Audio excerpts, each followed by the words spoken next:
Hola, buenas a todos, bienvenidos a un nuevo video. El día de hoy te voy a contar otra historia de fantasía que se titula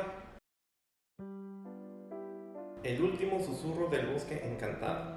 En un bosque antiguo donde la niebla apenas permite ver más allá de unos pasos, el joven Alec escucha una voz dulce que lo llama por su nombre.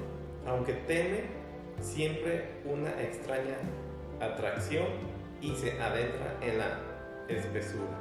Pronto descubre una fuente brillante rodeada de las aguas. Aunque teme, siente una extraña atracción y se adentra en la espesura. Pronto descubre una fuente brillante rodeada de antiguas piedras talladas con símbolos. De entre los árboles emerge una figura hétera, una mujer de ojos como estrellas.